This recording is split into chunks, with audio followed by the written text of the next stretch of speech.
Hey everyone, Notes 2.2 are on common factors, and a lot of times you'll hear it referred to as GCF, factoring by GCF, and GCF stands for greatest common factor.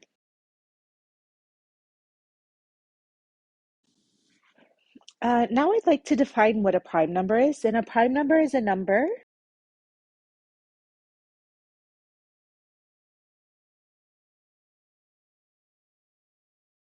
that has exactly two unique factors, and those factors are 1 and itself. So for example, the number 2 is a prime number because it has two unique factors, 1 and 2. That's it.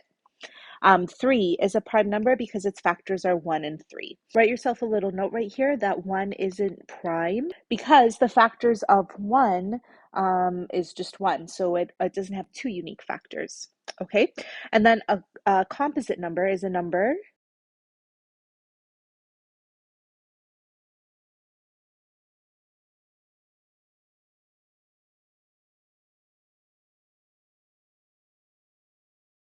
number that has more than two unique factors. So an example would be like 4.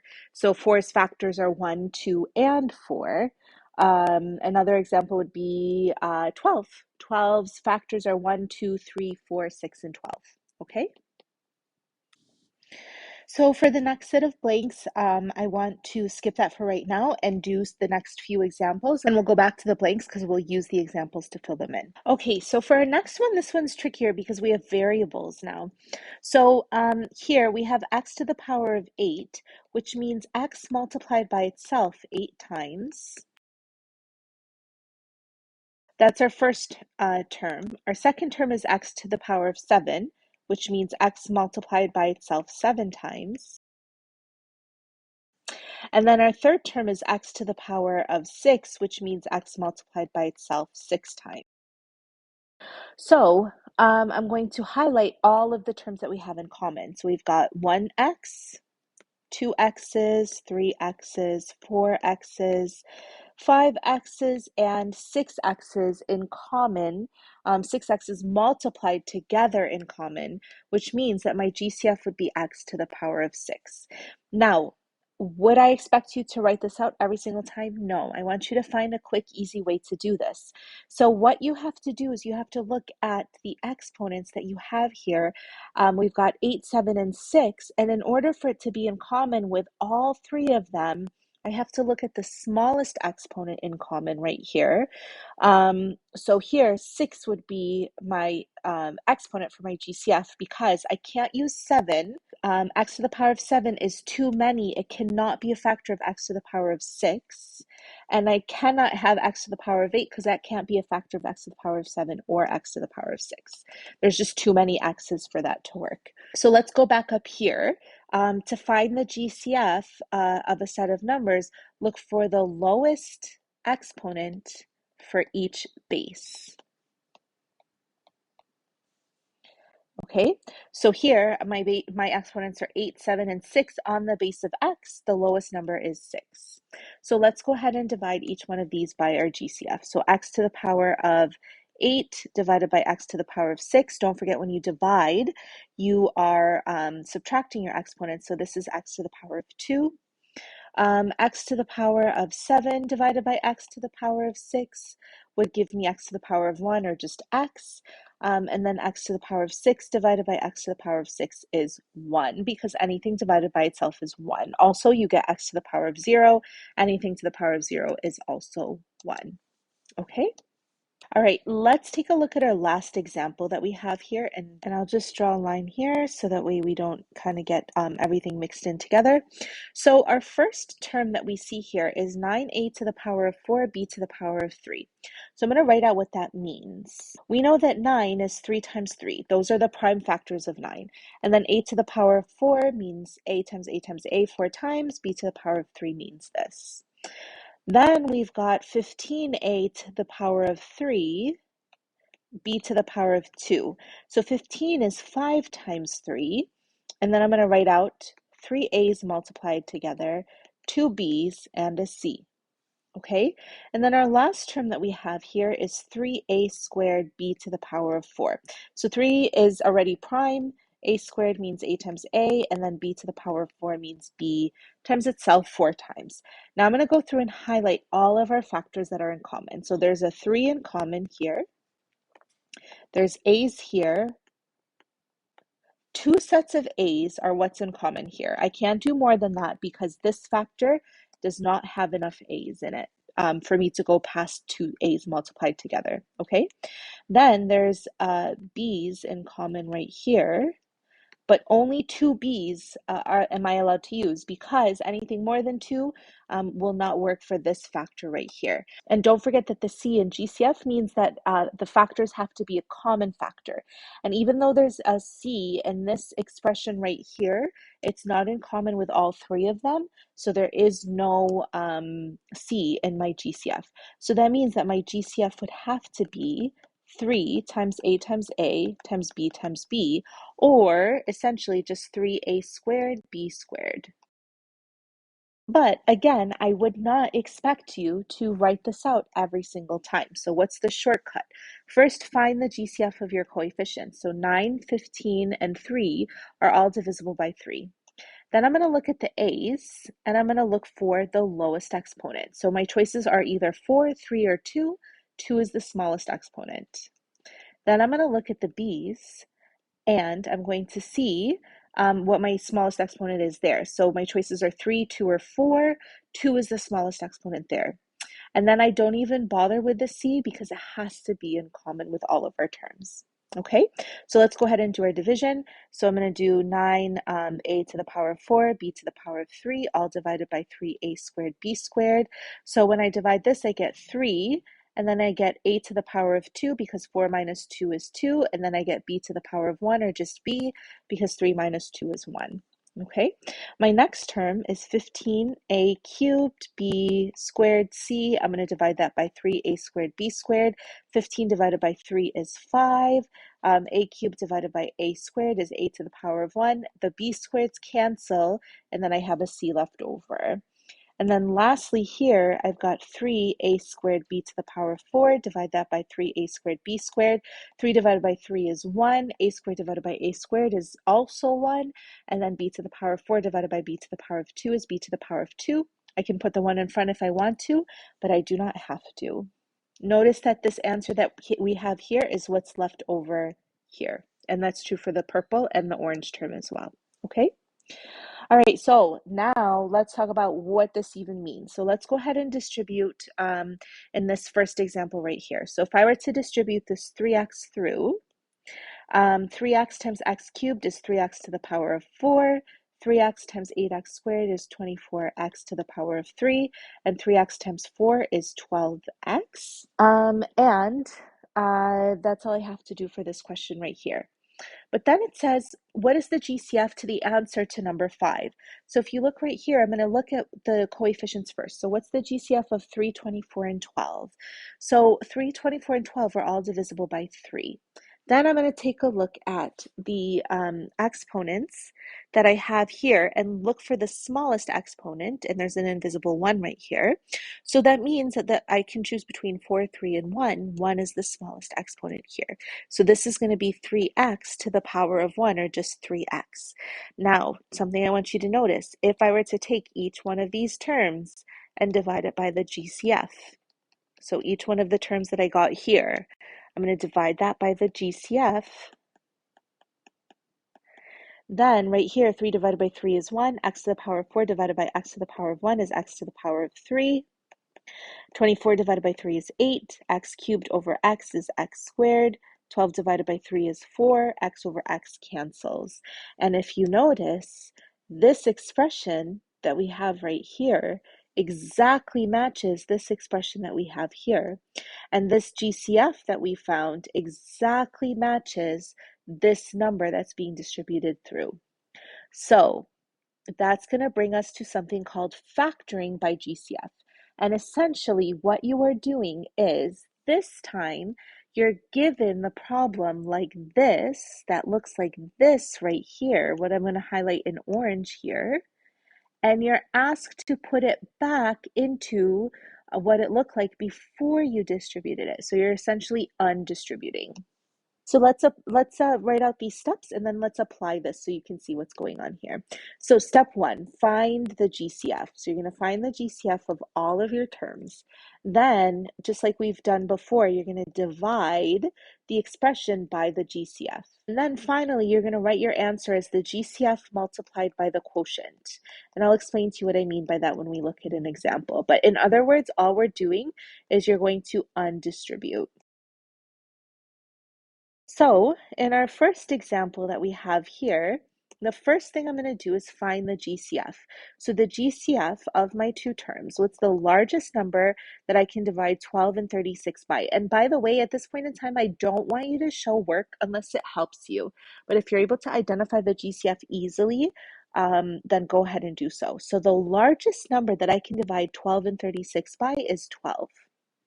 And my GCF has no variable in it because K and M have nothing in common. There's no variable in common with the two of these. So what I would do next is I would divide both of these terms by 12, and I get K minus, or 1K, because 12 divided by 12 is 1, K minus 3M. Okay? So step one, find the GCF. Step two, divide by the GCF. And then step three is to write our answer as the GCF on the outside multiplied by the quotient. And the quotient is always your answer after you do your division. So it's 12 times K minus 3M. And this is my answer. Now, if you notice, I've undistributed it because if I were to distribute this through, I would get my original answer. And you can actually distribute it through to see if you did it right. Just make sure you still say that this is the answer here. Now, a quick note about this. The goal is for you to not show work and just identify, oh, the GCF is 12. 12K divided by 12 is K. Negative 36M divided by 12 is negative 3M. And then we are done right here. Okay? So on that note, I'm not going to show any more work for the rest of this right here, for the rest of these examples. So in this next example, I've got 5x to the power of 3 minus 25x squared minus 35x. So first thing I'm going to do is find the GCF of my coefficients. So 5, negative 25, and negative 35. The largest number they're all divisible by is 5. Okay, but there are x's in common, so I do want to include an x in my GCF. And I've got an exponent of 3, an exponent of 2, and an exponent of 1. The lowest exponent in common is x to the power of 1. So then when I factor this out, 5x to the power of 3 divided by 5x, 5 divided by 5 is 1.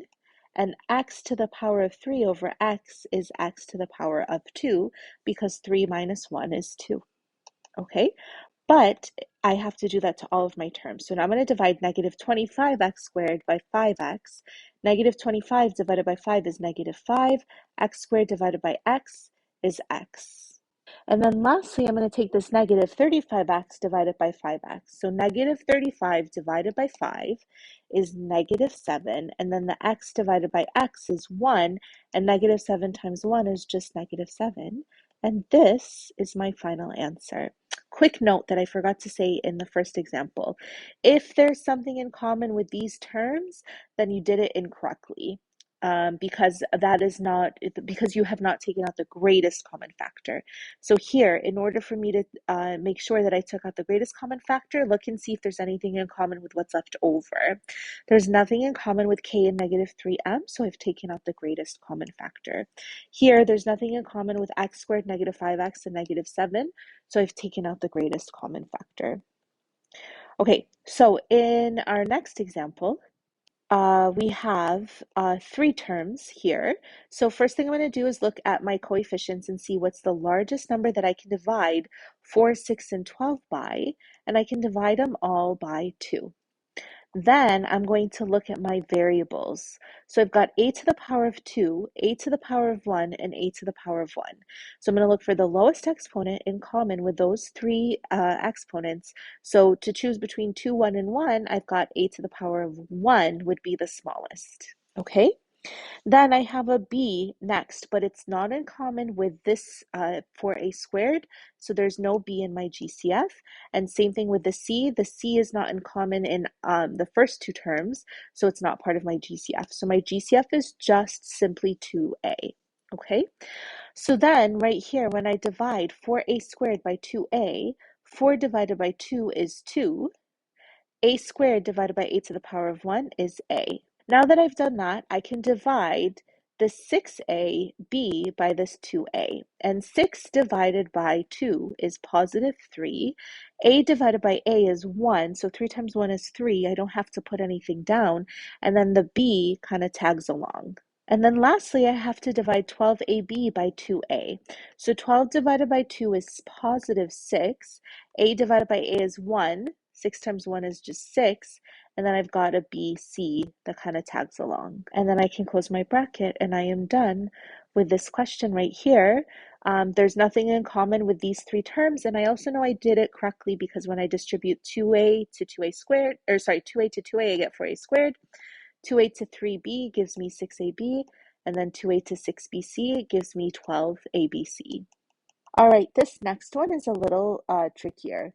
So the GCF of 4 and 7, there's nothing in common with 4 and 7. So technically the largest thing in common with them is a 1.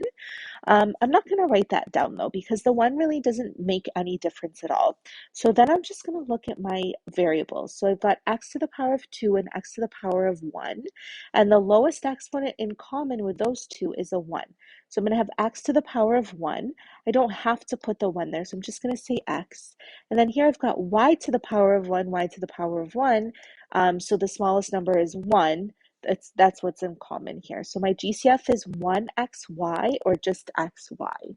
Okay, so now when I divide 4x squared y by xy, 4 is technically being divided by 1. 4 divided by 1 is 4. X squared divided by x to the power of 1 is x.